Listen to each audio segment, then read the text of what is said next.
Hello, thank you for tuning in to the Katie Sassine Show. Happy Monday to you all. I know it's everyone's favorite day. And if you were with us on Friday when we were at Sycamore Crossing in beautiful Blue Ridge, Georgia, then you heard us talk about Jim Comey. And we discussed the letter that fired Comey on Tuesday, May 9th, where Trump expressed that he greatly appreciated Comey informing him on 3 separate occasions that he was not under investigation, but nevertheless concurred with the judgment of Department of Justice that he is not effectively able to lead the bureau.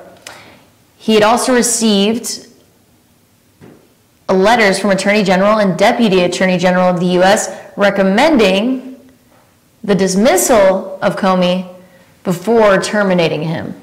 And this occurred while Comey was actually in LA. He was about to give a speech at a conference, and he had to fly back from LA upon the news, of course, and exit his office, etc., and leave the premises. So this was a quick run for Jim Comey. He was only the director of the FBI for 3.5 years of a 10-year term. So he was relatively young in the position. So this isn't the first time this has happened, but everyone's making a big deal out of it. They're saying it's they want to make it out to be some kind of conspiracy. But this is the second time that a U.S. president has fired a director of the FBI. The first time was Bill Clinton. He fired William Sessions in 1993. So, over 20-some years later, nearly 30 years later, it happens again with President Donald J. Trump. And the people are skeptical of Donald J. Trump. They think that he's trying to get out of being found guilty for Russian hackers winning the election for him. Now, the story has been ongoing. It hasn't stopped, and it's come back again, and it's just ridiculous. These stories separate the people, they cause civil unrest, and the most unbelievable thing about it is that as someone on the right side of the political spectrum, I have to deal with hearing that I'm a fear-mongerer, and I'm fear-mongering and scaring people into believing in nationalism and things that bring people together. When in reality, they're fear-mongering. They're making us think that our commander-in-chief, the left, they're fear-mongering. They want you to think that your commander-in-chief is against you, when in reality, he is for you. He expresses he is America first. He expresses he is MAGA. And they've gone so far as to make the people believe the indoctrination of the nation, teaching people how to think. They have made people believe that nationalism is a figment of the imagination, that nationalism is not a beautiful thing, but it's a detrimental thing. These same people, they believe in open borders and the Open Society Foundations and the format that sets out, made by none other than George Soros.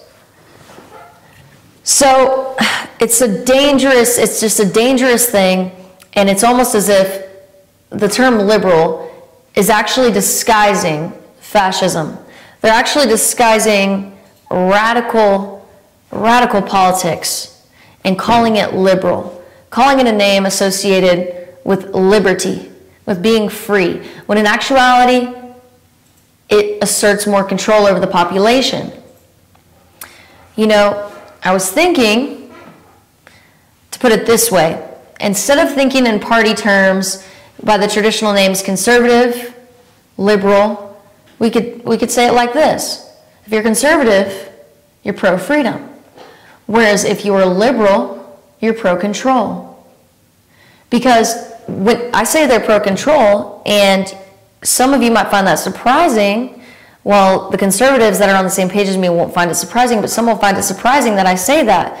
Well, how can I possibly say that liberal means pro-control? Well, I just said that they're disguising fascism as liberal just by calling it liberal because it's associated with the word liberty. And they're of course disguising or portraying being conservative as being something that's stuck in the past that we need to move forward from. When retaining our traditions and conserving our traditions is what's going to conserve our republic. So if you want this country to remain the great country that it is, and you want other countries to follow suit one day, then it's important that we understand the implications of the left movement right now. It's a very radical movement. It's unlike, anything else, and it's been developing for quite some time.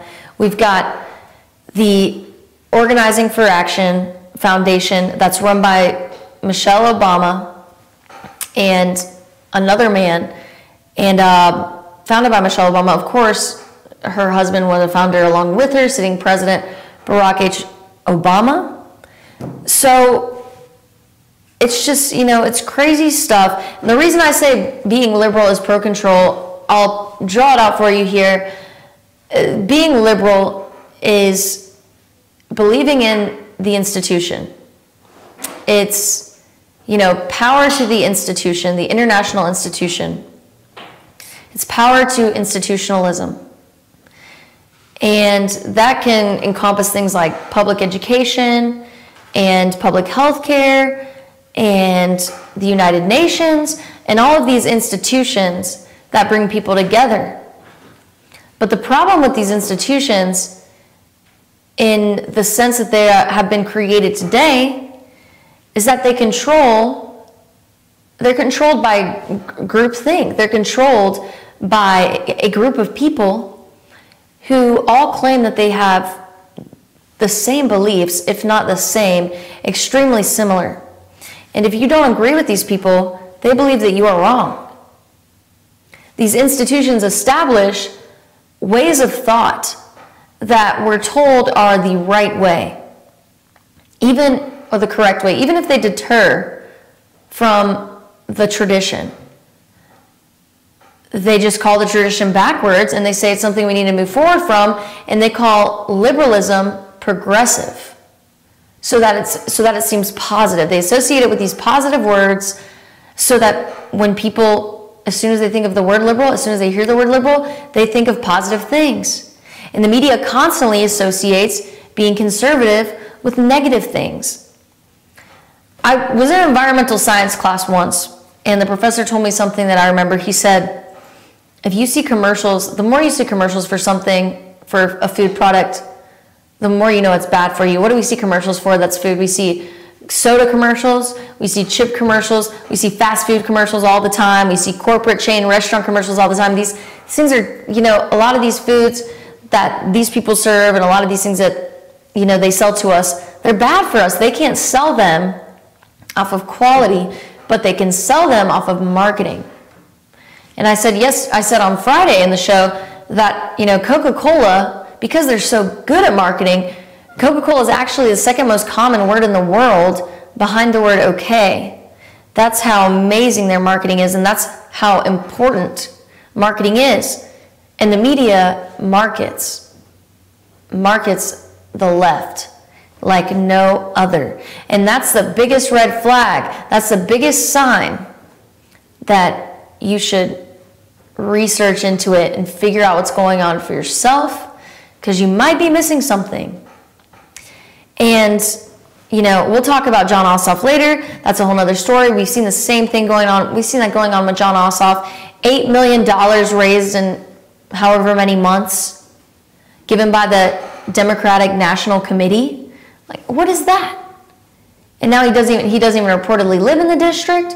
It's crazy. So we'll talk about that later. Back to Trump firing Comey. Trump sent him an official letter explaining. We went over that. It's the second time it's happened. And the FBI is seen as the most powerful agency in the world, which means that the director of the FBI needs to be trusted. Needs to be trusted more than anything. And, just as much as the President of the United States. And when you have a director of the FBI that's flip-flopping on a criminal investigation of our commander-in-chief, that doesn't look too good. He's an American. He was director of the FBI, touted by many as one of the most powerful agencies in the world. So why in the world would he try to upstand our president? Would he try to step on our president's toes? It's disrespectful. It's anti-American. This is a president that has won the election fair and square, and this guy's flip-flopping on investigating him because of why? Well, my best guess is propaganda. Propaganda to make the people think that being conservative is bad and that Trump is bad. I mean, no one even points out, they never even point out the fact that Trump wasn't really affiliated with either or political party. He wasn't closely tied with either or. In fact, he was mainly criticized and falsely accused of running as a Republican when in actuality he used to support Bill Clinton and he's a Democrat. So now the media has flopped and he's supposedly this hard on, Republican and conservative, and they want to use that against him. So whatever they can use against him will be used. No doubt about it. So the New York Times reported that Comey found out he was fired on the news first while he was in Los Angeles. Reportedly, they tried to deliver the White House, I guess some attendants tried to deliver the letter of termination to his office. He wasn't there.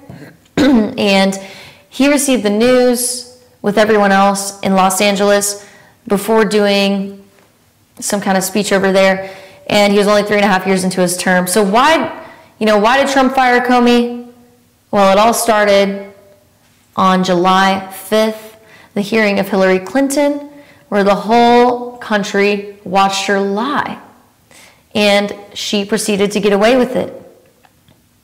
What's interesting is that the left is so quick to use the story against Trump, but Comey did not have a clear agenda. He was not particularly right or left. He was disliked and liked fairly evenly amongst Republicans and Democrats in the United States. Comey is blamed for not indicting Hillary Clinton. Comey is not with the MAGA movement and never has been. And Trump knew that Comey should have declared that Clinton should have been prosecuted. He said that the FBI lacked enough evidence to support prosecution against Clinton. And Comey said that the investigation had been done honestly, confidently, and independently. In July, in July, of course, that was him defending Clinton, former candidate for the president of the United States, who probably would have fired Comey herself upon getting into office, even in spite of his sticking up for her in a criminal case, potentially criminal case. So further, Comey worked with the investigation of Russia hacking the U.S. election for Trump. He flip-flopped on whether to investigate Trump too many times, and there's still no evidence that Russia hacked the election. Anyway, we've got to take a break from the Katie Sassine Show. Stay tuned in. We'll get right back to you. Remember, you can follow me on Twitter at FYNTV, and we'll see you back here in just a minute.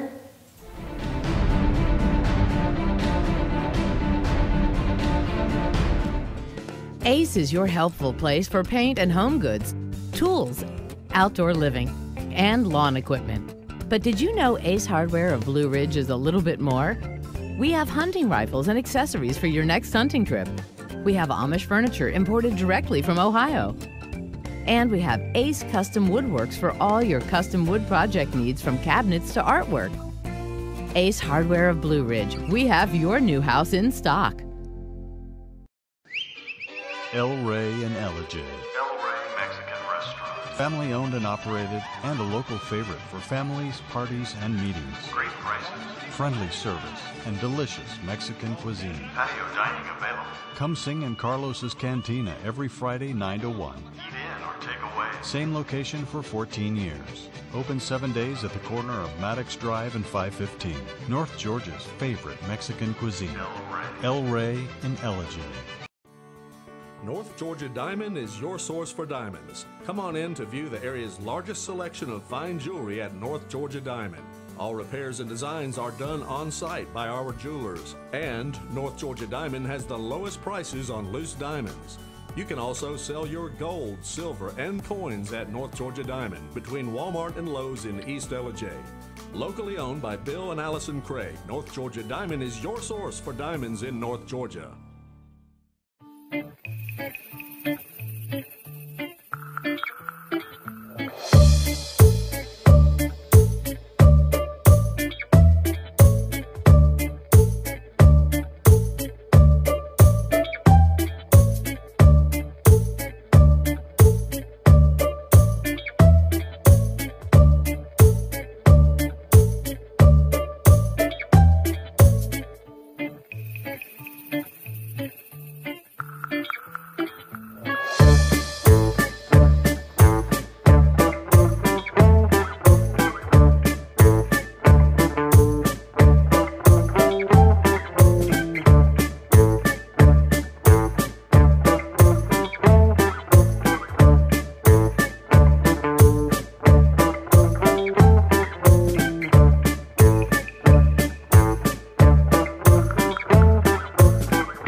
What you gonna do with all that junk?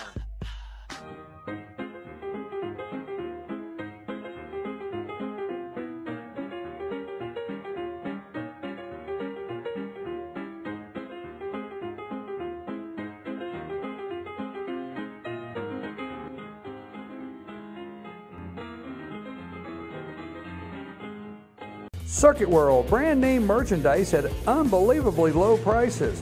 Furniture, appliances, and electronics. Circuit World is locally owned and operated, serving the tri-state area.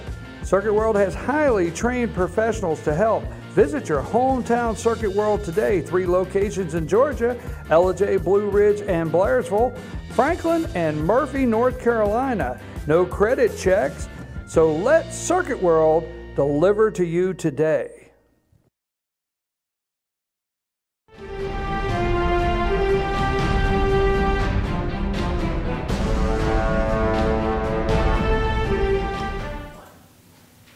Hello, welcome back to the Katie Sassine Show.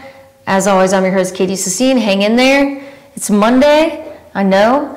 It's everyone's favorite day of the week. So, moving on, who will replace Jim Comey Jr., whatever you want to call him, as director of the FBI, known as one of the most powerful organizations in the world? Well, yesterday, Business Insider posted something interesting. Not yesterday, on May 11th, Republican Senator Mike Lee posted on Twitter that President Trump should appoint Judge Merrick Garland. And that was President Barack Obama's choice to fill a vacant Supreme Court seat last year. So interesting, and that may be one of the picks. But days before that, CNN had released a list of their own. We're going to go over Politico's. Actually, Politico has more choices. They had 11 suggestions of who to replace Comey. If you haven't checked them all out, one is Ray Kelly. Kelly did stints at New York City as New York City Police Commissioner, and he is highly respected in the law enforcement and had a strong reputation with community leaders in New York.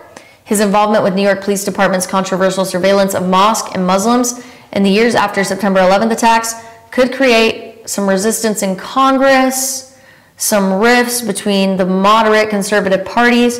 You never know, though. Donald Trump might like a fellow New Yorker in the White House with him, and if he does, this will probably be his pick. Then we have Mike Rogers, the former House Intelligence Committee chairman and 7-term congressman from Michigan. He has one obvious qualification. He's a former FBI special agent.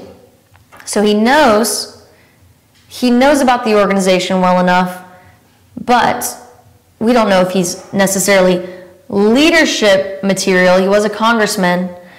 And moving on, Ken Weinstein, a longtime federal prosecutor Now he has a private practice. He served as the first head of Justice Department's National Security Division when it was formed in 2006. He previously was a U.S. attorney in the nation's capital under George W. Bush.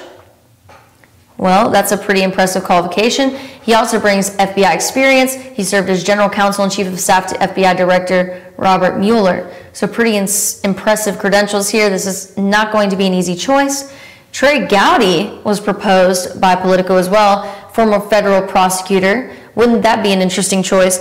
And four-term GOP congressman from South Carolina. He's considered by his colleagues an authority on law enforcement matters. So he is familiar with leadership positions. He does them well. He is admired in leadership positions and followed. He may fit Trump's vision, says Politico, of an FBI chief, but he comes with significant baggage. His tenure as the head of the House Benghazi Committee that focused intently on Hillary Clinton's role in the controversy and on her emails, and that may cause the Democrats to question his independence from the White House. Chuck Rosenberg. Rosenberg is a veteran federal prosecutor currently serving as acting chief of the Drug Enforcement Administration.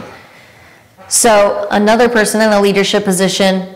He was chief of staff to Comey, and that connection may be incompatible with, to succeed Comey, being that he was formerly tied to him. I don't think that would be a safe choice. The choice that we talked about on the All-Star panel, though, was Larry Thompson. I won't go over every single one. Larry Thompson is a former deputy attorney general under George W. Bush.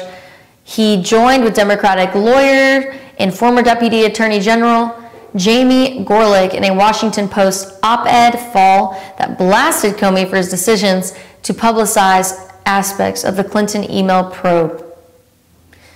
He said, "We now have real-time, raw-take transparency taken to its illogical limit, a kind of reality TV of federal criminal investigation. It is antithetical to the interests of justice, putting a thumb on the scale of this election and damaging our democracy." He enjoys a strong reputation among former justice officials. He's 71 years old, so that's an issue. And he would be making history. Donald Trump would be making history if he appointed Larry Thompson. He would be the first African American to head the FBI, which would be a wonderful thing, which would be a cool step forward. There's also been propositions, interestingly, of Rudy Giuliani and Chris Christie. I don't know about these choices. They don't seem very like private people to me. They're two people that I see, expressing themselves often. I don't see them in the FBI. They both have strong resumes as federal prosecutors and have worked closely with the FBI, but they both struggle to pick up any Democratic votes due to concerns about their ties to Trump. Okay, they might even face resistance from some Republicans. So we'll see how this goes down. I know that there's a lot of people that are supporting Larry Thompson, and we'll just have to see what happens. So there's also been talk about Andrew McCabe, most recently, to replace Comey. So let's check out a quick video of who he is. That the rank and file no longer supported Director Comey? No, sir. That is not accurate.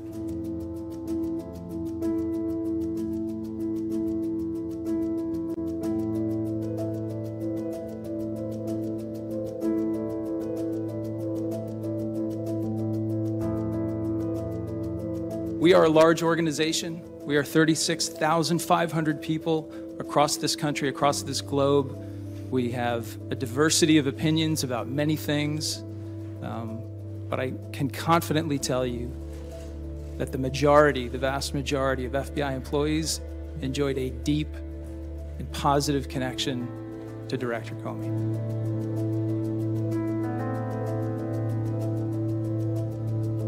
We consider it to be a highly significant investigation. So you would not characterize it as one of the smallest things you're engaged in? I would not. Thank you.